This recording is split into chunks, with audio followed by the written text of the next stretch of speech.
Okay, so untuk recap transfer ni, aku nak mulakan dengan Chelsea. Sebab Chelsea ada dengan Man City adalah antara kelab yang aktif dalam transfer window yang dibuka baru-baru ni lah. Kan? Okay, so kenapa dia aktif? Ada sebab Club World Cup. So Chelsea kalau nak sign player dan nak bawa player tu ke Club World Cup, ada urgency lah. Sebab window tu tutup 10 Jun, dibuka 1 Jun sampai 10 Jun. Urgency untuk Chelsea bawa player ke Club World Cup. Dalam urgency pun dia gagal membawa target dia. Dia target goalkeeper dan juga dia target left winger untuk menggantikan Mudryk lah. So Chelsea gagal membawa masuk Mike Maignan sebagai goalkeeper baru. Chelsea nak bayar setinggi 15 juta saja. Dikatakan bidaan pertama ialah 10 juta. Bidaan kedua setinggi 15 juta euro saja. Dan dikatakan AC Milan nakkan 30 juta euro. Jadi kita tengok valuation gap tu pun terlalu tinggi. Disebabkan itulah Chelsea pasrah dan mengatakan mereka percaya dengan ketiga ataupun keempat-empat goalkeeper yang Chelsea miliki sekarang. Walaupun dikatakan malam tadi ada kejutan, Petrovic daripada Chelsea dikatakan nakkan insurance untuk stay, nakkan insurance untuk dapatkan minit permainan sebagai goalkeeper pertama, tetapi end up dia memilih untuk keluar daripada squad Club World Cup Chelsea. Bagi aku, Mike Maignan ni dia patut pergi dengan harga yang lebih tinggi lah. Sebab musim lepas pun Man City target dia untuk menggantikan Ederson. Tapi harga yang Chelsea nak bayar tu sangat-sangat rendah. Dan aku faham kenapa. Sebab kontraknya hanya berbaki setahun sahaja. From AC Milan punya side, dia value Maignan dengan nilai yang sangat tinggi. Sebab Maignan pernah menang Serie A dengan AC Milan 2 season ago dan 3 season ago. Dan Maignan adalah first goalkeeper untuk France national team. Tahun lepas masuk ke final Euro bersama bukan kan, dia final masuk ke semi-final World Cup. World Cup aku rasa ada keeper World Cup kan maksudnya. So Mike Maignan adalah first choice goalkeeper untuk France national team lah. Tapi Chelsea pula nampak situasi dia kontrak berbaki setahun. Kenapa kita nak kalut-kalut sign? Aku ada baca news yang mengatakan approach Chelsea kepada Mike Maignan ni bukan led by Enzo Maresca. Ya, Enzo dia percayakan Maignan sebagai good talent, tapi dia happy dah dengan Robert Sanchez. Approach Chelsea kepada Mike Maignan ni adalah daripada ownership Chelsea sendirilah, maybe Todd Boehly, transfer team lah dan sebagainya. Sebab dia berkata ni adalah amazing deals dalam window. So sekarang ni transfer ni gagal sebab Chelsea tak mau bayar harga yang Milan minta. Tapi aku tak tolak dakwaan yang Chelsea takkan try. Mungkin Chelsea tak mau bayar harga tinggi, Chelsea akan approach dia untuk Bosman transfer in January. Ya. Kalau tengok kepada backup pun, actually Chelsea ada backup. Dikatakan James Trafford daripada Burnley. Tapi itu pun masalah juga. Walaupun kita tahu dia ialah homegrown, tetapi harga yang diminta oleh Burnley dikatakan setinggi 30 juta pound. Jadi kalau tengok kepada main harga tu, aku rasa Chelsea akan keep on try untuk approach Maignan lah, sampailah mereka akan cuba dapatkan lah mungkin macam Mizan kata tadi daripada Bosman transfer. Dan as of now, goalkeeper mereka adalah Robert Sanchez lah untuk Club World Cup nanti. Bukan Maignan saja yang Chelsea gagal, posisi left winger juga, iaitu Jamie Gitton, Chelsea gagal untuk complete the signing. Terma dikatakan dah bersetuju. Actually Chelsea katanya nak ikat dia sepanjang 7 tahun. Sekali lagi. Dia tak main lah Chelsea ni. Dia tak main 5 tahun. Dia akan main 6 tahun, 7 tahun, 8 tahun pun ada katanya. So bidaan pertama dikatakan Chelsea setinggi 35 juta pound euro, tetapi rejected by Borussia Dortmund. Kemudian bidaan kedua setinggi 50 juta euro juga ditendang oleh Borussia Dortmund. Dan bagiku Chelsea takkan berputus asa disebabkan Jamie Gittins ni bukan player yang mereka nak untuk setakat Club World Cup saja, tetapi untuk sepanjang 7 tahun kontrak dia lah nanti. Ya, dan harga yang Dortmund minta, Dortmund value dia tinggi lah, 60 juta euro kah? Ya. Lebih 60 juta euro bersamaan dengan 55 juta pound. Chelsea clearly tak mau match that harga lah, sebab transfer ni pun berlaku dalam urgency. From Chelsea punya side tak mau bayar tinggi sebab last minute. From Dortmund punya side, kalau nak player ku last minute kena bagi tinggi lah. Sebab kena ingat Dortmund juga adalah team yang qualify ke Club World Cup. Tapi kalau siapa yang tengok lah coverage deadline day pada 10 Jun tu, hampa nampak video dalam Sky Sport tu, Jamie Gittins training berseorangan. Jamie Gittins dia kecewa lah situasi ni terjadi. Dia nak main untuk Chelsea dalam Club World Cup. Boleh nampak dalam video tu training seorang-seorang. Dortmund block lah transfer tu. Jamie Gittins talent yang sangat bagus, talent yang winger yang skillful lah, boleh dribble dan dia laju. Tapi sayangnya selepas Dortmund tukar manager, dia tak ada dalam perancangan Niko Kovac. So dia adalah key player kan, first team player untuk Borussia Dortmund dalam first half of the season. Tapi second half of the season dia tiba-tiba tak fit into Niko Kovac punya sistem. Sebab itulah dia available dan Chelsea swoop in.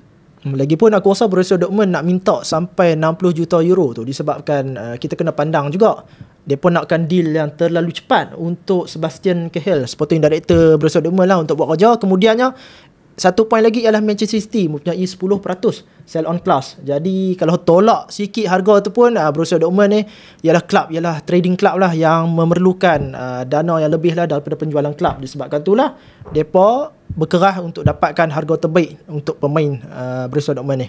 So untuk fans Chelsea jangan kecewa. Aku rasa Chelsea akan try lagi lah dia ni selepas Club World Cup habis dan sebagainya, sebab Chelsea view dia untuk long term dan strategic planning. Memang dia adalah left winger pilihan Chelsea selain daripada Nico Williams dan sebagainya. Chelsea akan try dia lagi, tapi situasi tu a little bit delicate now sebab dia main dengan Borussia Dortmund lah untuk Club World Cup nanti. Sebastian Kehl dah confirm dia akan join Borussia Dortmund untuk Club World Cup. Tapi boleh jadi juga actually Chelsea beli, walaupun group stage dekat Club World Cup tu Chelsea takkan dapat dia main, tetapi ada caveat dia ialah kalau beli player ni boleh register untuk 2 kali, untuk group stage dan juga di peringkat knockout stage lah. Tetapi ada juga satu syarat. Kalau contohnya Gittins dah pun bermain satu appearance walaupun 1 minit dengan Borussia Dortmund dalam Club World Cup, dia dah tak boleh main dah untuk Chelsea. Jadi fans Chelsea memang kena berjaga-jaga dan aware dengan benda ni. Walaupun transfer dah lepas, tetapi untuk ke depan ni aku yakin Gittins akan jadi milik Chelsea lah. Untuk konteks, transfer window kali ni dibuka 2 kali. First kali adalah 1 Jun hingga 10 Jun hari Selasa baru ni. Lepas tu tutup untuk memudahkan proses registration Club World Cup lah. Kalau tak tutup selagi itulah dia pun tak habis-habis nak sign player. Transfer window akan dibuka semula pada Isnin depan 16 Jun sampailah 1 September. So Chelsea gagal sign Gittins dalam window short 1 Jun hingga 10 Jun. Tak bermakna Chelsea tak boleh sign dia from 16 Jun onwards. Chelsea boleh sign dia, tapi registration untuk Club World Cup akan dibuka kali kedua untuk knockout rounds. So kalau Jamie Gittins tak main langsung minute dengan Borussia Dortmund, dia still boleh eligible dengan Chelsea. Tapi kalau dia dah main, Chelsea boleh sign tapi tak boleh register. Alright, alang-alang bercakap pasal Club World Cup ni, aku tengok Man City dan juga Chelsea berebut-rebut untuk sign player nak bawa ke Club World Cup. Kenapa mereka ni berebut-rebut untuk join tournament ni yang cuba untuk menang? Hang tanya kenapa? Ni lah brother ni. Duit. Dikatakan pool prize money untuk kesemua 32 tim. Walaupun ada tim yang akan dapat tinggi, ada tim yang akan dapat rendah, tetapi pool money tu terkumpulnya ialah $1 billion. Jadi daripada segi situ pun aku rasa kelab-kelab ni memang, even kalau contohnya dia tak menang pun, even boleh reach sampai knockout stage, even boleh reach sampai semi-final pun, aku rasa actually mungkin kelab-kelab yang mana-mana yang layak ni akan dapat around 60-70 juta. Itu ialah satu amount yang banyak tau. Kalau tengok, aku juga boleh pandang yang Club World Cup ni boleh kita katakan sebagai pre-season yang baru untuk kelab-kelab ni. Tapi aku tengok satu tweet lah daripada Fabrizio masa FIFA suruh wartawan wawarkan price reward ni. Kalau tim yang go all the way from group stage sampai menang, total reward dia adalah 125 juta USD. So sangat-sangat tinggi lah. Kalau dia par to par dengan Champions League punya reward, sebab aku tengok sampai final PSG dan juga Inter Milan melebihi 100 juta pound lah, melebihi 100 juta pound. Dan Club World Cup ni dia nak menyamai prestige UEFA Champions League. Sebab Club World Cup host dia adalah FIFA, Champions League host dia adalah UEFA. So dia nak offer reward yang lebih kurang sama, hampir-hampir sama. Basically tim yang main ke Champions League go sampai all the way, masuk ke Club World Cup go sampai all the way, double the reward. Kalau tengok pun kita boleh nampak lah kenapa sampai macam contohnya AC Milan sendiri ya, dia akan gunakan macam harga Mike Minor tu, dia letakkan harga Club World Cup tax. Apa yang dikatakan Club World Cup tax ni sebab AC Milan tahu.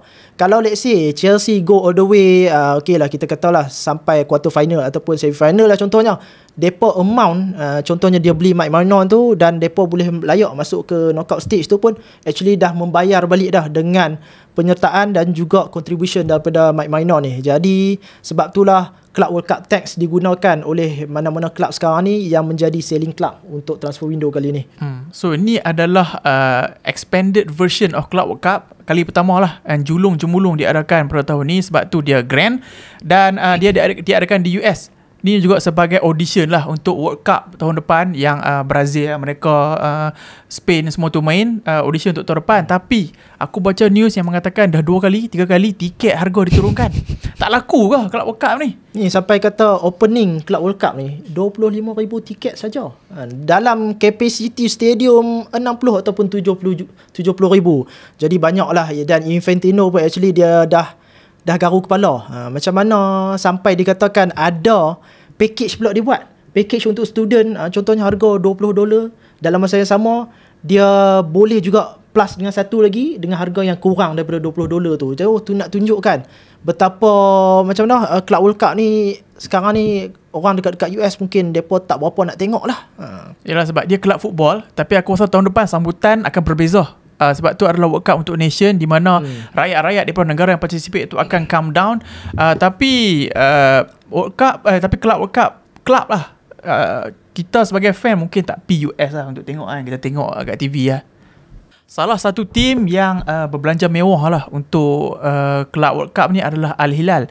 Daripada nama-nama yang dapat target itu Osimhen, Bruno Fernandes, Theo Hernandez.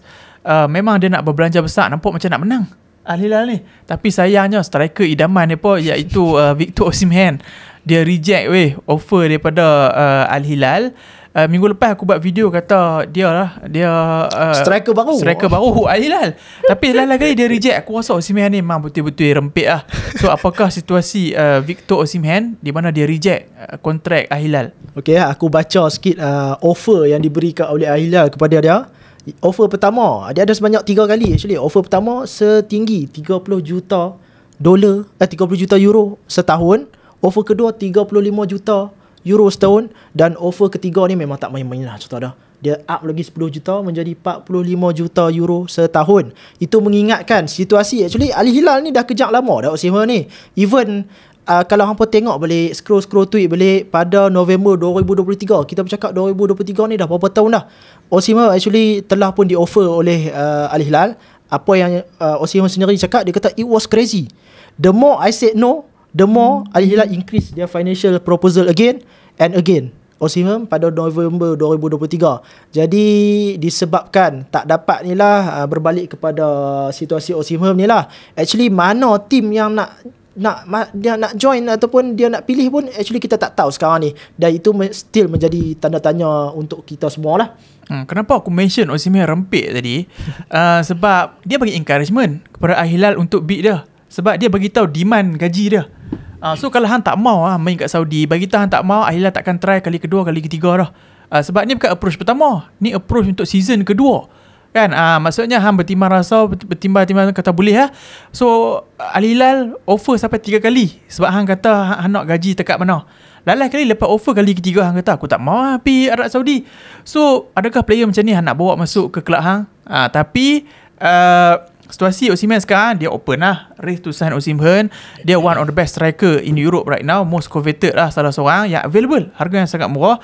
Race is open untuk Osimhen. Liverpool, MU, Chelsea mesti lepas target dia. So season ni boleh dia available sebab harga dia bagi aku menarik lah. Napoli memang nak jual harga 65 juta pound, 60 juta pound sahaja. Race open in Europe sebab dia nak main kat Europe. So aku respect lah dengan pendirian dia. Sebab dia nak main kat Europe. Maksudnya tak tahulah nak kata dia pilih duit ke tak pilih duit ke apa, tapi kemungkinannya one season off from top leagues in Europe dekat Galatasaray membuatkan dia tersedak yang sebenarnya dia nak main di big leagues lah. So dia open untuk main di Europe. Dulu pun dia pernah menang Liga dengan Napoli. Sekarang ni dia super available.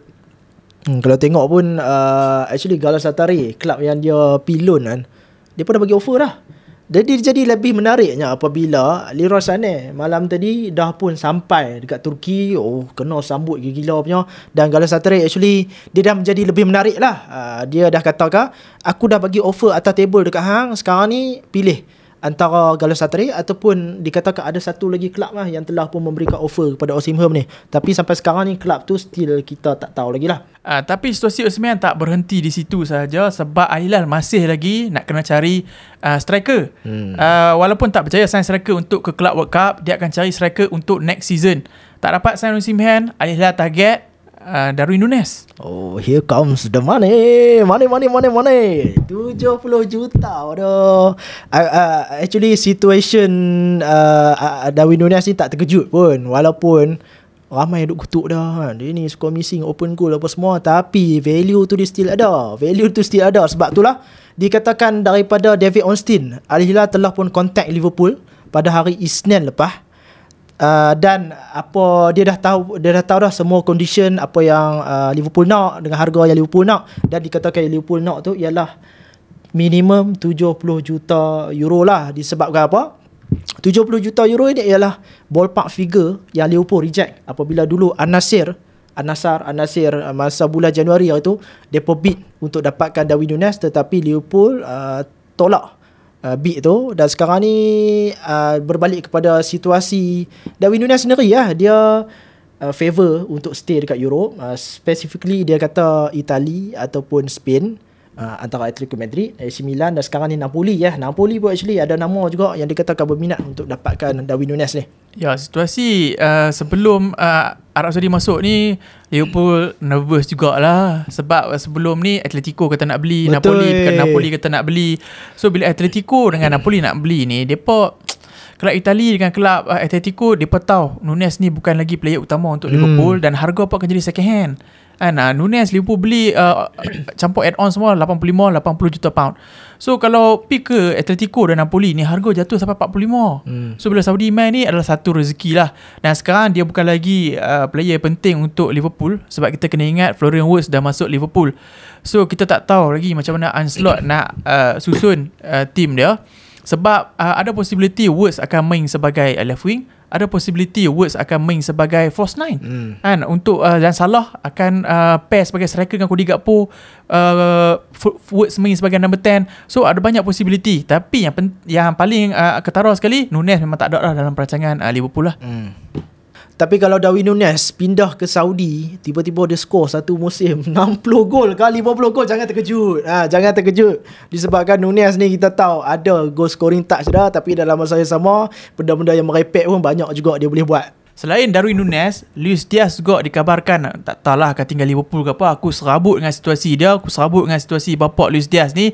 Saat nak suruh keluar, saat nak suruh stay. So apakah update untuk Luis Diaz? Okay, Luis Diaz ni actually kita kena tahu dulu lah situasi kontrak dia tu. Dia pemain yang dah pun berumur 29 tahun. Walaupun musim lepas dia menjadi pemain yang instrumental untuk Liverpool, tetapi umur dia tu 29 tahun dengan kontrak dia berbaki lagi 2 tahun. Jadi kita tahu bila pemain berbaki lagi 2 tahun tu, either Liverpool kena sign extension kontrak untuk dia ataupun simply jual lah. Ataupun pilihan ketiga ialah Liverpool sanggup untuk lepaskan secara percuma lah. Jadi situasi sekarang ni dilaporkan oleh Paul Joyce, disebabkan hari tu actually Luis Diaz ditanya dalam press conference untuk Colombia, disebabkan sekarang ni international break. Jadi apa yang dia tanya ialah tentang situasi kontrak dia, dan dia openly bercakap. Dia kata dia punya ejen dah pun bercakap dengan beberapa kelab. Jadi sejurus selepas itu, tiba-tiba keluar pula statement daripada Paul Joyce, reporter yang terdekat dengan Liverpool.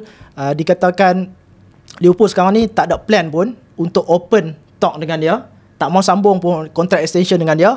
Yang kedua ialah Liverpool sanggup untuk lepaskan dia secara percuma, walaupun langsung tak dapat duit, walaupun selepas Trent Alexander-Arnold pergi dengan percuma. Yang ketiga ialah, kalau hampa nak, player ku bayar dengan harga setinggi 85 juta euro ataupun bersamaan dengan 71 juta pound. Jadi aku rasa sekarang ni apa yang isyarat diberikan oleh Liverpool tu ialah, hang nak pindah macam mana pun bayar dengan harga tu. Dan sekarang ni Barcelona lah, dikatakan Barcelona actually dia memberi isyarat juga secara diam-diam kepada Barca, nakkan pemain aku bayar tapi dengan harga 71 juta pound. Aku serabut lah dengan bapak dah ni, tak padan dengan kena colek ke kan. Lepas tu setiap season duk suruh pi Spain. Sebelum ni ada link dengan PSG, tapi lah PSG dah sign ke Barca sekali, diam lah rumours tu. Lepas tu bunyi dengan Barcelona. Masalah bila link dengan Barcelona ni, Barcelona tak ada duit. Barcelona takkan mampu untuk bayar harga 71 juta pound, 70 juta pound untuk Luis Diaz ni. Dan dia akan loan with option to buy, offer player 2 player kat Liverpool. Tak mahal player macam tu, sebab Diaz adalah player yang dah bantu dah sedikit sebanyak untuk menang Liga season ni. Takkan nak jual, ambil 2 player Barca, jual dia 40 juta. So memang tak boleh lah nak deal dengan Barca ni. Tapi bila kelab daripada Saudi register interest ni, finally Liverpool akan dapat Liverpool punya wish lah. Harga transfer melebihi 70 juta pound untuk Luis Diaz. Jadi 71 juta pound untuk Luis Diaz ni banyak lah. Dia macam tiba-tiba diorang untung.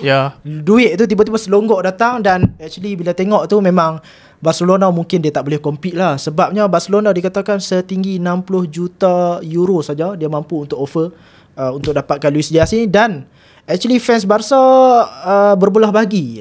Sebabnya Deco nakkan Luis Diaz. Seorang lagi Laporta nakkan Nico Williams katanya. Dan jangan lupa juga third option ke second option adalah Marcus Rashford. Tapi deal tu loan je lah. So bila nampak deal tu loan with option to buy, siapa yang Barca akan nak sign? Rashford lah. Sebab wing kiri pilihan dia adalah Rafinha. Barca tak perlukan first team player untuk left wing, hanya perlukan rotation dan juga backup player. Alright, setakat ni sajalah kami punya recap untuk transfer episod kali ni. Format mungkin berbeza sikit. Kita akan berbalik pada format baru untuk next week lah. So like lah, tengoklah video reels kami semua. I will see you guys in a bit. Take care. Bye.